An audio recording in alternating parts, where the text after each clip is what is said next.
Hello friends, welcome to CVGH academy. आज हम पढ़ेंगे विश्व के प्रमुख भौगोलिक उपनाम, जिसमें हम कुछ विश्व के प्रमुख देशों और कुछ प्रमुख शहरों के उपनामों के बारे में जानेंगे और उनसे रिलेटेड कुछ इंपॉर्टेंट फैक्ट्स को भी देखेंगे। सबसे पहले हार्मिट किंगडम। हार्मिट किंगडम या प्रातःकालीन शांति की भूमि कोरिया को कहा जाता है। ठीक है, हार्मिट किंगडम का इस्तेमाल किसी भी ऐसे देश या सोसाइटी के लिए किया जाता है जो पूरी तरह से अलग थलग हो या दूसरे देशों से कटी हुई हो, जैसा कि आप कोरिया के बारे में जानते हैं। Next is land of golden fleece. Land of golden fleece या लैंड ऑफ गोल्डन वूल, ये ऑस्ट्रेलिया को कहा जाता है क्योंकि ऑस्ट्रेलिया ऊन के उत्पादन के मामले में काफ़ी अग्रणी है, इसलिए इसको लैंड ऑफ गोल्डन फ्लीस भी कहा जाता है। ऑस्ट्रेलिया का एक और उपनाम है कंगारुओं का देश। ठीक है, जैसा कि आप ऑस्ट्रेलियन क्रिकेट टीम के बारे में सुनते होंगे जिसको कंगारू की टीम कहा जाता है। ठीक है, ऑस्ट्रेलिया की राजधानी क्या है? कैनबरा। और एक इंपॉर्टेंट फैक्ट और यहाँ पे ये है ग्रेट बैरियर रीफ, जो एक बहुत ही इंपॉर्टेंट कोरल रीफ है। ये ऑस्ट्रेलिया के नॉर्थ ईस्ट में है। और एक और इंपॉर्टेंट फैक्ट यहाँ पे है गल्फ ऑफ कारपेंट्रिया, जो कि एग्जाम में कई बार पूछी जाती है कि गल्फ ऑफ कारपेंट्रिया कहाँ पे है। ये ऑस्ट्रेलिया के पास है। Next is leaning tower of pizza. Pizza की झुकी मीनारें कहाँ पे हैं? ये इटली में। ये देखिए, ये है पीज़ा इटली में और ये है उसकी झुकी मीनार। और यह जो झुकी है, इसका रीज़न क्या है? जो इसका बेस था वो एक तरफ से बैठ गया है, इस कारण ये झुक गई। यह अपनी नींव के बैठने के कारण प्रसिद्ध है, जिसके कारण 20वीं सदी के अंत में यह लंबवत से करीब 5.5 डिग्री झुक गई। बाद में टावर को सीधा करने के लिए व्यापक काम किया गया और अंततः इसका झुकाव 4 डिग्री से कम हो गया है अब। नेक्स्ट इज एड्रियाटिक की रानी। एड्रियाटिक की रानी किसको कहा जाता है? वेनिस को। इसको शहरों का शहर भी कहा जाता है, वेनिस को। इटली के वेनिस शहर को एड्रियाटिक की रानी या क्वीन ऑफ एड्रियाटिक कहा जाता है। यह शहर एड्रियाटिक तट पर स्थित है। जैसे मैंने आपको बताया था, एड्रियाटिक सी यहाँ पे है और इसी की रानी कहा जाता है वेनिस को। वेनिस है यहाँ पे और यहीं पे गल्फ ऑफ वेनिस। यह शहर 118 छोटे द्वीपों के समूह पर स्थित है जो नहरों द्वारा अलग किए गए हैं तथा 438 पुलों से जुड़े हुए हैं। वेनिस को जल का शहर कहा जाता है। इसको सिटी ऑफ मास्क, पुलों का शहर, तैरता शहर और नहरों का शहर भी कहा जाता है।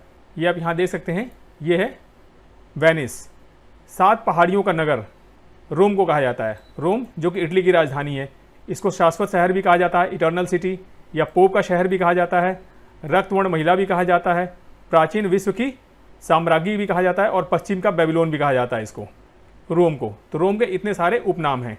इटली की राजधानी रोम को 7 पहाड़ियों का शहर कहा जाता है। रोम 7 पहाड़ियों से घिरा हुआ है। ठीक है, ये 7 पहाड़ियों से घिरा हुआ है, इसीलिए इसको 7 पहाड़ियों का शहर भी कहा जाता है। और इन्हीं पहाड़ियों की वजह से यह शहर बहुत खूबसूरत है। और रोम किस नदी के किनारे है? ये कई बार एग्जाम में पूछा जा चुका है। यह है टीबर रिवर के किनारे। Rome is on the Tiber river. Pope का सरकारी निवास वेटिकन सिटी में स्थित है। यह रोम शहर के अंदर स्थित एक स्वतंत्र शहर राज्य है। नेक्स्ट इज नील का वरदान। नील का वरदान किसको कहा जाता है? मिस्र को। मिस्र को इजिप्ट भी कहा जाता है इंग्लिश में। ठीक है, मिस्र को नील का वरदान कहा जाता है। ऐसा इसलिए कहा जाता है क्योंकि नील नदी की वजह से ही मिस्र की अर्थव्यवस्था मजबूत हुई है।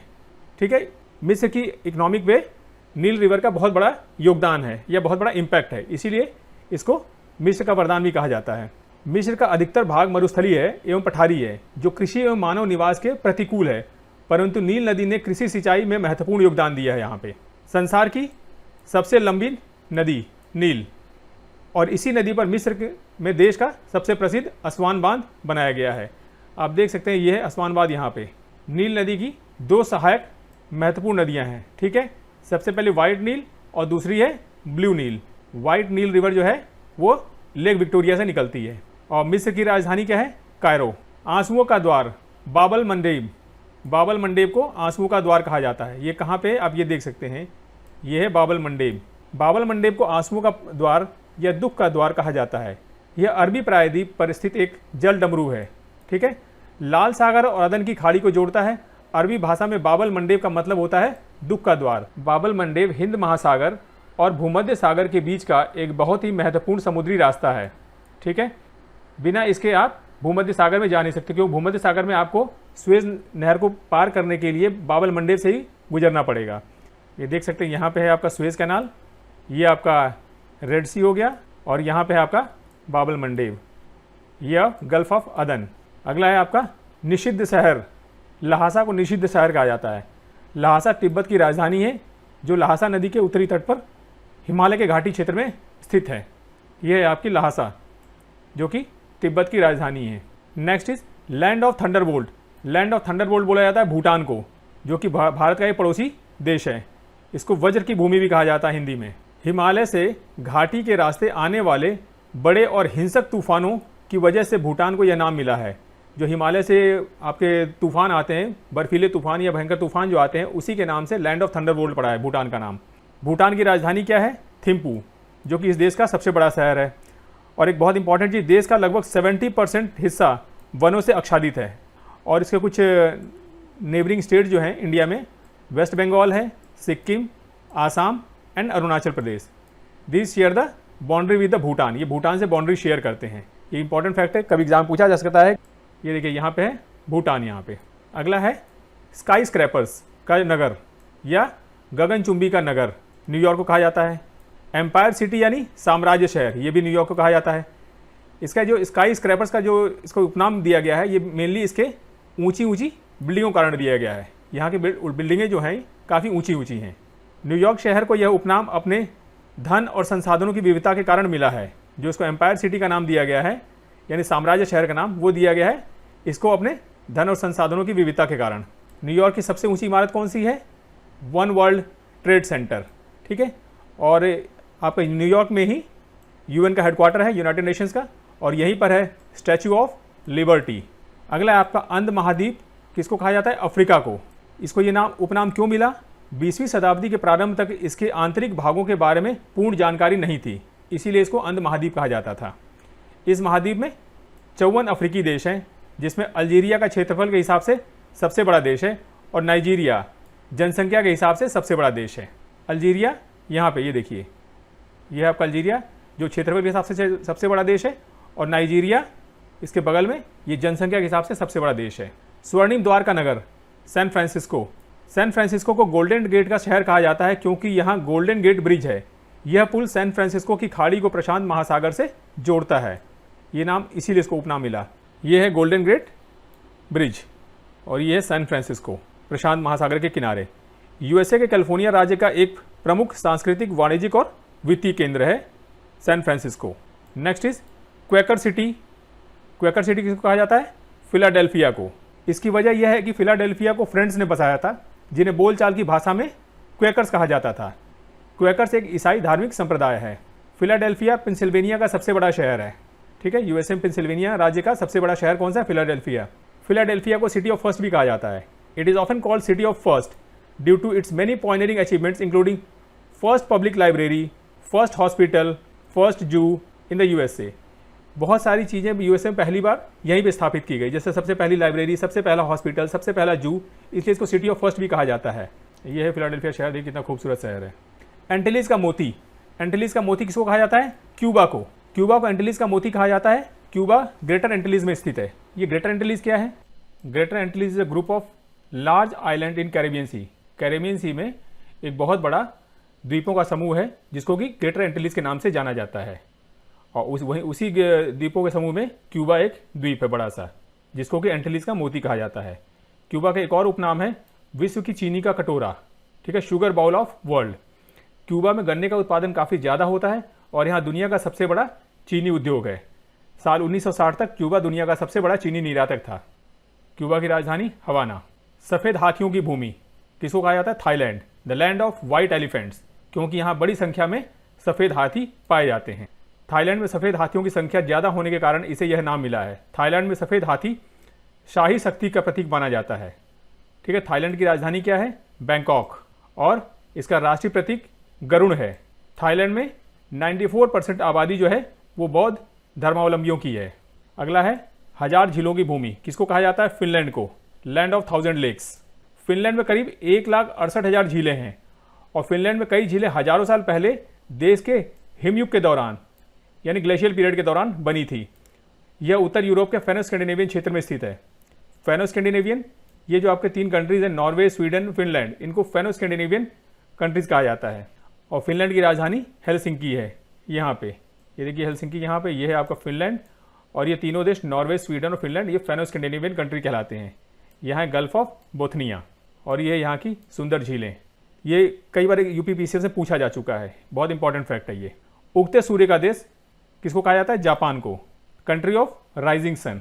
जापान को उगते सूरज की भूमि इसलिए कहा जाता है क्योंकि पृथ्वी जब परिक्रमा करती है तो सूर्य की पहली किरणें सबसे पहले जापान पर पड़ती हैं, इसके बाद ही सूर्य की किरणें दूसरे देशों में पड़ती हैं। क्योंकि जो जापान है वो आपका इंटरनेशनल डेट लाइन के काफ़ी पास है, तो जो डेवलप कंट्री के मामले में है, जो कि काफ़ी संपन्न है, उसमें सबसे पहला देश जापान ही आता है जहाँ पर सूर्य की पहली किरणें पड़ती हैं। इसीलिए उगते सूर्य का देश इसी को कहा जाता है। जापान का राष्ट्रीय ध्वज है, उसको भी राइजिंग सन फ्लैग कहा जाता है। ये देखिए जापान का फ्लैग, राइजिंग सन फ्लैग कहा जाता है इसको।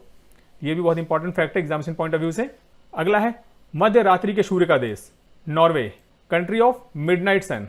किसको कहा जाता है? नॉर्वे को। ऐसा क्यों कहा जाता है इसको? पृथ्वी की झुकी हुई धुरी के कारण उत्तरी ध्रुव गर्मियों के दौरान सूर्य का सामना करता है, जिससे आर्कटिक सर्कल के ऊपर कई हफ्तों तक लगातार दिन का उजाला रहता है। नॉर्वे में स्वालबार्ड इस घटना की सबसे लंबी अवधि का अनुभव करता है, जिसे मध्य रात्रि सूर्य के रूप में जाना जाता है। क्योंकि जो अर्थ की जो एक्सिस से झुकी हुई है, तो जब नॉर्दर्न गर्मी होती है तो उस टाइम सूर्य किरणें यहाँ पे देखिए, नॉर्वे काफ़ी हिस्सा यहाँ पे आता है, ये पूरा का पूरा हिस्सा उस टाइम काफ़ी बड़ा हिस्सा इसका सनलाइट के कवर में रहता है। इसीलिए जब बाकी देशों में बिल्कुल रात हो रही होती है, 12 बजे, रात के 12 बज रहे होते हैं, तो भी यहाँ पर दिन होता है। इसलिए इसको मध्य रात्रि के सूर्य का देश कहा जाता है, नॉर्वे को। और मेनली इसका रीजन क्या है? जो अर्थ की एक्सिस झुकी हुई है। स्वर्णिम पैगोडा का देश, स्वर्णिम पैगोडा का देश किसको कहा जाता है? म्यांमार को। म्यांमार को सुंदर मंदिरों की भूमि, land of the golden pagoda के नाम से भी जाना जाता है। म्यांमार में कई सोने से बने पैगोडा हैं। यंगोन में स्थित स्वेटगॉन पैगोडा सोने से ढका हुआ एक पैगोडा है। इसकी राजधानी क्या है? नेयापीडा। ये इसकी नई राजधानी है। सबसे बड़े शहर के रूप में पूर्व राजधानी यंगून है। यंगून इसकी, जिसको रंगून भी पहले कहा जाता था, ये इससे सब पहले पुरानी राजधानी थी। इसकी नई राजधानी क्या है? नेयापीडा, म्यांमार की। यह है म्यांमार, इंडिया का नेबरिंग कंट्री है। दक्षिण का ब्रिटेन किसको कहा जाता है? न्यूजीलैंड को। न्यूजीलैंड को अक्सर यूनाइटेड किंगडम के साथ अपने मजबूत सांस्कृतिक, ऐतिहासिक और सामाजिक संबंधों के कारण दक्षिण का ब्रिटेन कहा जाता है। न्यूजीलैंड के जो मूल निवासी हैं उनको माओरी कहा जाता है। इंपॉर्टेंट फैक्ट है। इसके जो दो मेन आइलैंड है, नॉर्दर्न आइलैंड और सदर्न आइलैंड, ये कुक्स स्ट्रेट के द्वारा सेपरेट हैं। यहाँ पे कुक्स स्ट्रेट, ठीक है। ये कई बार एग्जाम में पूछा जा चुका है। कीवी यहाँ की नेशनल बर्ड है। जैसे आपको पता है कि न्यूजीलैंड की क्रिकेट टीम को भी कीवीज कहा जाता है। और यहाँ का मेजर माउंटेन है सदर्न आल्प्स, जो कि जिसकी सबसे ऊंची चोटी है माउंट कुक। और ये है न्यूजीलैंड की राजधानी वेलिंगटन। भूमध्य सागर की कुंजी जिब्राल्टर को कहा जाता है। जिब्राल्टर जल संधि को भूमध्य सागर की कुंजी कहा जाता है। यह अटलांटिक महासागर और भूमध्य सागर को जोड़ता है। यह है आपका स्ट्रेट ऑफ जिब्राल्टर। इस जल डमरू मध्य की सीमा उत्तर में स्पेन और ब्रिटेन प्रवासी क्षेत्र जिब्राल्टर से लगती है तथा दक्षिण में अफ्रीकी देश मोरक्को और स्पेनिश एक्सक्लेव सेउटा से लगती है। अच्छा देखिए, खास बात यहाँ पे ये स्पेन है और ये है आपका मोरक्को। और जिब्राल्टर किसके बीच में है? स्पेन से ही सटा हुआ एक यूके का पार्ट है, ब्रिटेन का जिब्राल्टर। ये यूके के अंडर में आता है, ये वाला हिस्सा, ठीक है। और दूसरा है सेउटा। सेउटा कहाँ पे है? ये स्पेन का पार्ट है, जबकि ये मोरक्को से सटा हुआ है। इन्हीं दोनों के बीच में है ये स्ट्रेट ऑफ जिब्राल्टर। तो एग्जाम में कभी पूछा जा सकता है कि जिब्राल्टर किस कंट्री के अंडर में आता है, तो ये यूके का पार्ट है। और इसको भूमध्य सागर की कुंजी क्यों कहा जाता है? क्योंकि अगर आपको अटलांटिक महासागर से मेडिटेरियन सी में अगर आना है, क्योंकि मेडिटेरियन सी में बहुत सारे कंट्रीज हैं यूरोप के, अगर वहाँ आना है तो जिब्राल्टर के संधि के थ्रू ही आना पड़ेगा। अगला है यूरोप का रोगी। यूरोप का रोगी किसको कहा जाता है? तुर्की को। इसका कारण क्या है? 19वीं सदी में ऑटोमन साम्राज्य, जिसका एक बहुत बड़ा हिस्सा आज तुर्की है, की आर्थिक और राजनीतिक स्थिति कमजोर हो गई थी और आंतरिक संघर्ष, विदेशी हस्तक्षेप और आर्थिक कठिनाइयां थी, जिससे यह साम्राज्य यूरोप का मरीज बन गया। क्योंकि यूरोप के बाकी कंट्रीज बहुत डेवलप थे और उनके कंपैरिजन में तुर्की काफ़ी इकोनॉमिकली वीक हो चुका था। यह है तुर्की, ये ब्लैक सी और इधर आपका है मेडिटेरियन सी। अगला है पश्चिम का द्वार। पश्चिम का द्वार किसको कहा जाता है? इस्तांबुल शहर को। इस्तांबुल शहर तुर्की में है। इस्तांबुल पश्चिम का द्वार के रूप में जाना जाता है क्योंकि यह ऐतिहासिक रूप से यूरोप और एशिया के बीच एक पुल के रूप में कार्य करता है। यह तुर्की का एक शहर है। शहर का पश्चिमी हिस्सा यूरोप, जबकि पूर्वी भाग एशिया में स्थित है। इसका जो पूर्वी भाग है, इधर आप देखेंगे, यह है इस्तांबुल। इसका जो पूर्वी भाग है ये एशिया में है और इसका जो पश्चिमी भाग है ये यूरोप में है। तो इस तरह से यह दो महाद्वीपों में स्थित दुनिया का एकमात्र शहर है। दुनिया का एकमात्र शहर जो कि दो महाद्वीपों में स्थित है वो कौन सा है? इस्तांबुल। बहुत इंपॉर्टेंट फैक्ट है, ध्यान रखिएगा एग्जामिनेशन पॉइंट ऑफ व्यू से। यह बॉस्फोरस जल डमरू मध्य पर स्थित है जो दो महाद्वीपों को अलग करता है। यह है यहाँ पे बॉस्फोरस स्ट्रेट, ये ब्लैक सी और सी ऑफ मारमारा को कनेक्ट करती है। यहाँ पे आप देखेंगे ये है ब्लैक सी, ये मेडिटेरियन सी, ठीक है। इसके बीच में है यहाँ पे बॉस्फोरस स्ट्रेट, ये है सी ऑफ मारमारा और यहाँ पे है डार्डेनल स्ट्रेट। ये बहुत इंपॉर्टेंट फैक्ट है, इसको कई बार एग्जाम में पूछा जा चुका है, ठीक है। डार्डेनल स्ट्रेट और स्ट्रेट ऑफ बॉस्फोरस के बारे में। अगला है मोतियों का द्वीप, किसको कहा जाता है? बहरीन को। बहरीन को मोतियों का द्वीप कहा जाता है क्योंकि यह मोतियों का एक महत्वपूर्ण स्रोत है और इसके मोती अपनी सुंदरता व शुद्धता के लिए प्रसिद्ध हैं। बहरीन को आधिकारिक तौर पर बहरीन का साम्राज्य कहा जाता है, जो फारस की खाड़ी या पर्शियन गल्फ में सऊदी अरब और कतर के बीच स्थित एक द्वीपीय राष्ट्र है। यह 33 द्वीपों से मिलकर बना है, जिसकी राजधानी मनामा है। बहरीन की राजधानी क्या है? मनामा। ये देखिए यहाँ पे है बहरीन, कतर हो गया यहाँ पे और ये हो गया सऊदी अरब, इन्हीं के बीच में है बहरीन। अच्छा बहरीन, ये देखिए ये है बहरीन, यहाँ पे मैप में आप इसको देख सकते हैं। सऊदी अरब और बहरीन को कनेक्ट करने के लिए एक हाईवे बनाया गया है समुद्र के बीच में, इसको कहा जाता है किंग फाहद कॉजवे, ठीक है। ये है King Fahd Causeway. King Fahd Causeway एक पुल है जो सऊदी अरब और बहरीन को जोड़ता है, जो बहरीन की खाड़ी में है और ये लगभग 25 किलोमीटर लंबा है, ठीक है। इसमें कृत्रिम द्वीपों सहित पुलों और कॉजवे की एक श्रृंखला शामिल है और यह परिवहन और सांस्कृतिक आदान प्रदान के लिए दोनों देशों के बीच एक महत्वपूर्ण कड़ी के रूप में कार्य करता है। ये जो है आप देख सकते हैं, ये है किंग फाहद कॉजवे। इसमें कई छोटे से बीच में आर्टिफिशियल द्वीप भी बनाए गए जहां पर कुछ देर के लिए हॉल्ट किया जा सकता है और ये दोनों देशों को कनेक्ट करता है। किसको? सऊदी अरब और बहरीन को। पवित्र भूमि जेरूसलम, पवित्र भूमि इसको कहा जाता है जेरूसलम को। यरूशलेम को पवित्र भूमि के रूप में जाना जाता है। यह मध्य पूर्व का एक शहर है। यह भूमध्य सागर और मृत सागर के बीच स्थित है। ये आपका डेड सी और ये आपका मेडिटेरियन सी, इसी के बीच में आपका यहाँ पे जेरूसलम। यरूशलेम यहूदी धर्म, इस्लाम धर्म और ईसाई धर्म जैसे कई धर्मों के लिए पवित्र है, इसलिए इसे पवित्र भूमि के रूप में माना जाता है या कहा जाता है। पश्चिम या पूर्वी यरूशलेम का कोई भी हिस्सा इजराइल या फिलिस्तीन राज्य के क्षेत्र के रूप में मान्यता प्राप्त नहीं है अभी तक। हैरिंग पॉन्ड, हैरिंग पॉन्ड किसको कहा जाता है? अटलांटिक महासागर। ये मेनली हैरिंग मछली के कारण कहा जाता है इसको, क्योंकि हैरिंग मछली इस एरिया में बहुत ज़्यादा पाई जाती है। हैरिंग पॉन्ड अटलांटिक महासागर, विशेष रूप से पूर्वी उत्तरी अटलांटिक के लिए किया जाता है, क्योंकि अटलांटिक महासागर अटलांटिक हैरिंग मछली का प्रमुख निवास स्थान है, ठीक है। यहाँ पे हैरिंग फिश पाई जाती है, ठीक है। पॉन्ड का मतलब तालाब होता है और हैरिंग मछली यहाँ बहुत पाई जाती है, इसीलिए अटलांटिक महासागर को हैरिंग पॉन्ड कहा जाता है। संसार की छत, संसार की छत किसको कहा जाता है? पामीर के पठार को। पामीर पर्वतमाला को दुनिया की छत इसलिए कहा जाता है क्योंकि यह बहुत ही ऊंची है। पामीर पठार की औसत ऊंचाई 20,000 फीट है लगभग। और पामीर जो बेसिकली एक गांठ के रूप में है, जहां पर कई दक्षिण मध्य एशियाई पर्वत श्रृंखलाएं निकलती हैं, जिसमें से हिंदू कुश पर्वतमाला, काराकोरम पर्वतमाला, कुनलून माउंटेन और तीनशान माउंटेन, ये सब शामिल है इसमें। आप यहाँ पे इस मैप में भी देख सकते हैं, दिस इज द पामीर, ये कुनलून शान, ये तीनशान, ये काराकोरम, ये हिंदू कुश, सब यहीं से निकलती हैं। यूरोप का अखाड़ा किसको कहा जाता है? बेल्जियम को। बेल्जियम को यूरोप का युद्ध क्षेत्र या यूरोप का कॉकपिट भी कहा जाता है, क्योंकि ऐतिहासिक रूप से 16वीं सदी से लेकर 18वीं सदी तक यूरोप की कई लड़ाइयाँ बेल्जियम में लड़ी गई। नेपोलियन युद्धों की अंतिम लड़ाई वाटरलू का युद्ध बेल्जियम में हुआ था। बेल्जियम में वाटरलू नामक स्थान पर हुआ था, ठीक है। नेपोलियन का जो अंतिम युद्ध था, जहाँ पर नेपोलियन की हार हुई थी, वाटरलू, वो बेल्जियम में ही है। और बेल्जियम की राजधानी क्या है? ब्रुसेल्स। ये है बेल्जियम की राजधानी, ठीक है। बेल्जियम किसके किसके बीच में है? इधर फ्रांस है, इधर आपका लग्जमबर्ग, इधर जर्मनी और यहाँ पे नीदरलैंड, इसी के बीच में है आपका बेल्जियम। यहाँ पे यूरोप के खेल का मैदान किसको कहा जाता है? स्विट्जरलैंड को, जो कि अपनी नेचुरल ब्यूटी के लिए बहुत ही फेमस है, वर्ल्ड फेमस है। लेखक स्टीफन लेस्ली ने अपनी पुस्तक में स्विट्जरलैंड को यूरोप का खेल का मैदान कहा था, क्योंकि यह देश विभिन्न साहसिक गतिविधियों के लिए प्रसिद्ध है, जैसे skiing, hiking, mountain biking, water sport, paragliding, rock climbing और बंजी जंपिंग। एडवेंचरस गेम है, उसके लिए यह कंट्री बहुत फेमस है, इसीलिए इसको यूरोप के खेल का मैदान कहा जाता है। यह दुनिया का एकमात्र देश है जहाँ के हर साल राष्ट्रपति बदलते हैं। इसका 60% भूभाग जो है आल्प्स माउंटेन से घिरा हुआ है। बर्न शहर स्विट्जरलैंड की राजधानी है। ये आप देख सकते हैं, ये है स्विस आल्प्स यहाँ पे, और यहाँ पे है जूरा माउंटेन्स, फ्रांस और स्विट्जरलैंड के बीच में। अगला है आपका स्वप्निल मीनारों वाला शहर ऑक्सफोर्ड, जो कि इंग्लैंड में है। इंग्लिश में इसको कहा जाता है city of dreaming spires. Dreaming spires क्यों कहा जाता है? क्यों यहाँ के बहुत बड़े पोइट हुए हैं मैथ्यू एर्नोल्ड, जिन्होंने अपनी पोएम थैरेसिस में इसको the city of dreaming spires कहा, बिकॉज ऑफ अमेजिंग आर्किटेक्चर। इसकी अनेक मीनारें और टावर विशेष रूप से ऑक्सफोर्ड विश्वविद्यालय की इमारतें और चर्चों की मीनारें जिनके लिए बहुत फेमस है, इसीलिए इसको कहा जाता है स्वप्निल मीनारों वाला शहर। और विशेष रूप से ऑक्सफोर्ड विश्वविद्यालय तो काफ़ी वर्ल्ड फेमस है एजुकेशन के मामले में। पक्षियों का महाद्वीप किसको कहा जाता है? दक्षिण अमेरिका को कहा जाता है पक्षियों का महाद्वीप। यहाँ बहुत सारे पक्षी पाए जाते हैं।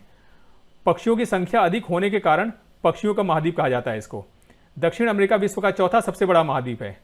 दक्षिण अमेरिका विश्व के सबसे बड़े वर्षा वन और इन्हीं रेन फॉरेस्ट को लंग्स ऑफ द अर्थ कहा जाता है, या पृथ्वी के फेफड़े भी कहा जाता है, क्योंकि यहाँ इतने ज़्यादा वन पाए जाते हैं कि उनसे ऑक्सीजन बहुत ज़्यादा प्रोड्यूस होती है। विश्व के सबसे ऊंचे जलप्रपात एंजल फॉल, सबसे बड़ा वाटरफॉल एंजल फॉल भी आपका दक्षिण अमेरिका में ही है। किस नदी पे है? चुरू नदी पे। विश्व के सबसे शुष्क स्थान या अटाकामा डेजर्ट, जो कि ड्राइएस्ट डेजर्ट है वर्ल्ड का, ठीक है, वो भी कहाँ है आपका? साउथ अमेरिका में, इस लोकेशन पे ये अटाकामा डेजर्ट, ठीक है, यहाँ पे। Only 2 countries in the South America, Bolivia and Paraguay are landlocked. दक्षिण अमेरिका में 2 ही देश हैं, कौन से? बोलीविया और पैराग्वे, जो कि लैंडलॉक्ड हैं। बाकी सभी जितने कंट्रीज हैं वो सभी ओशियन के बॉर्डरिंग कंट्रीज हैं। इस साइड में आपका पैसिफिक ओशियन हो गया और इधर आपका अटलांटिक ओशियन। ये कई बार यूपी पीसीएस में पूछा जा चुका है, यूपीएससी में भी पूछा जा चुका है अटाकामा डेजर्ट के बारे में, which is the driest desert in the world. Next is Alice Palace. Alice Palace भी बहुत इंपॉर्टेंट है, कई बार एग्जाम पूछा जा चुका है। एलिस पैलेस क्या है? एलिस पैलेस फ्रांस में है और ये फ्रांस के राष्ट्रपति का आधिकारिक निवास है। चीन का शोक हवांगो रिवर, पीली नदी हवांगो रिवर लोएस पठार से होकर बहती है, जहां यह सेडिमेंट लेती है जो इसके पानी का विशिष्ट पीला रंग देती है। ये जो लोएस पठार से जो मिट्टी लेके आती है, मिट्टी और गाद लेके आती है, उसी के कारण इसके पानी का रंग पीला होता है, इसलिए इसको पीली नदी कहा जाता है। पठार से लोएस एक प्रकार का गाद आमतौर पर नदी के तल पर जम जाता है और इसकी ऊंचाई बढ़ जाती है, जिससे नदी विशेष रूप से उत्तरी चीन के मैदान में निचले इलाकों में बाढ़ की चपेट में आ जाती है। जब यहाँ से लोएस प्लेटू से गाद लेके जाती है तो उसके लोअर एरिया में उसको डिपॉजिट करती जाती है, जिससे क्या होता है, रिवर का जो बेस होता है उठता जाता है और इसके कारण इसमें बाढ़ की समस्या आती है बरसात के मौसम में। लगातार विनाशकारी बाढ़ के कारण इसे चीन के दुख के रूप में भी माना जाता है।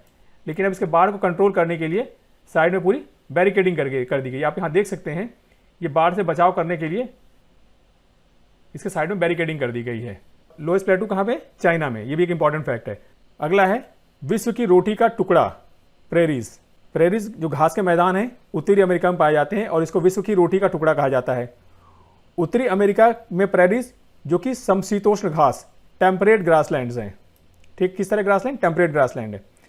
अपनी उपजाऊ मिट्टी और अनुकूल जलवायु के कारण दुनिया में अनाज उत्पादन का एक महत्वपूर्ण क्षेत्र है। अनाज उत्पादन के लिए बहुत फेमस है ये प्रेरीज ग्रासलैंड। ये देखिए यहाँ पे है ये प्रेरीज ग्रासलैंड, ठीक है। ये बेसिकली कनाडा और यूएसए के बीच में है। उत्तरी अमेरिका के प्रेरीज में दुनिया में सबसे ज़्यादा गेहूं की खेती होती है। इस घास के मैदान में मक्का, आलू, सोयाबीन, कपास जैसी फसलें भी उगाई जाती हैं। इस कारण से प्रेरीज को विश्व की रोटी की टोकरी भी कहा जाता है, ठीक है, क्योंकि यहाँ गेहूं बहुत ज़्यादा उत्पादन होता है और बहुत सारे और अन्य अनाज भी यहाँ उत्पादन होते हैं। क्योंकि रोटी किससे बनती है? गेहूं से बनती है और गेहूं का बहुत बड़ा उत्पादन क्षेत्र है। विश्व में सबसे बड़ा उत्पादन क्षेत्रों में से एक ये है प्रेरीज ग्रासलैंड। एमराल्ड आइलैंड कहा जाता है आयरलैंड को। Ireland is known as Emerald Island because of its lush green forest and green hills. Ireland को एमराल्ड आइलैंड, एमराल्ड आइसिस कहा जाता है क्योंकि यह अपने हरे भरे घास के मैदान और रमणीय परिदृश्य के लिए प्रसिद्ध है। आप यहाँ देख सकते हैं, यह है एमराल्ड आइलैंड, यहाँ पर है आयरलैंड, यूनाइटेड किंगडम के जस्ट बगल में। अगला है यूएसए का ब्लू ग्रास स्टेट। किसको कहा जाता है? केंटुकी को। अमेरिका के केंटुकी राज्य में पाए जाने वाले ब्लू ग्रास नाम की घास की प्रजाति के कारण इसे यह नाम मिला है। और ये जो ब्लू ग्रास है, इसके फैलने का मेन कारण क्या है? यहाँ की soil, limestone soil is the key factor in proliferation of blue grass. और जो ब्लू ग्रास है वो यहाँ की हॉर्स इंडस्ट्री, जैसा कि आपको पता है कि केंटुकी राज्य जो यूएसए का है, यहाँ पे यह है केंटुकी राज्य, ये अपने घोड़ों के लिए बहुत फेमस है, ठीक है। और ये यहाँ की ब्लू ग्रास, ये ब्लू ग्रास जो है घोड़ों को बहुत पसंद है और ये इनके लिए एक मेन चारा का काम करती है।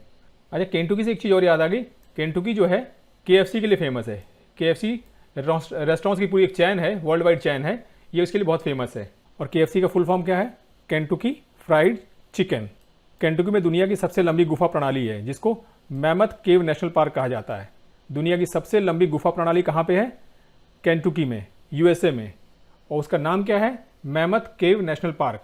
अगला है फैशन नगरी। फैशन नगरी किसको कहा जाता है? पेरिस को। इसको विश्व की जन्नत भी कहा जाता है पेरिस को। पेरिस जो कि फ्रांस की राजधानी है। इसको सिटी ऑफ लाइट्स भी कहा जाता है पेरिस को। पेरिस अपने एफिल टावर के लिए फेमस है। पेरिस फ्रांस की राजधानी है। इसको दुनिया की फैशन नगरी के रूप में जाना जाता है। फ्रांस में फैशन उद्योग सबसे ज़्यादा कमाई करने वाले उद्योगों में से एक है। एफिल टावर, ये भी कहाँ पे है? पेरिस में। पेरिस किस नदी किनारे है? सीन नदी के किनारे। ठीक है, यहाँ पे है Paris and this is the Seine river. Island of cloves या लौंग द्वीप। लौंग द्वीप किसको कहा जाता है? जंजीबार को। जंजीबार को लौंग का द्वीप या मसाला द्वीप के नाम से भी जाना जाता है। यह कई द्वीपों से मिलकर बना है और यह एक द्वीपी समूह है जो तंजानिया के पूर्वी तट पर स्थित है। यह देखिए तंजानिया यहाँ पे, और इसके पूर्वी तट पे यहाँ पे है जंजीबार। यह है आपका यहाँ पे जंजीबार। यह तंजानिया, तंजानिया के पूर्व में जंजीबार। जंजीबार पूर्वी अफ्रीका के तट पर एक तंजानियाई द्वीप समूह है। ठीक है, किसके अंडर में आता है? ये तंजानिया के अंडर में। Garden province of South Africa. South Africa की गार्डन प्रोविंसी किसको कहा जाता है? नटाल को। क्वाजुल नताल, जिसे केजेन के नाम से भी जाना जाता है, यह हिंद महासागर के किनारे दक्षिण अफ्रीका के पूर्वी तट पर स्थित है। यह उपनाम इसकी हरी भरी वनस्पतियों, उपोष्ण कटिबंधी सब ट्रॉपिकल जलवायु, विविध परिदृश्यों और गर्म पानी के कारण मिला है। और इसकी जो राजधानी है नटाल की वो है पीटरमैरिट्जबर्ग। पीटरमैरिट्जबर्ग बहुत फेमस भी है कि महात्मा गांधी के जीवन में पीटरमैरिट्जबर्ग का एक महत्वपूर्ण स्थान है।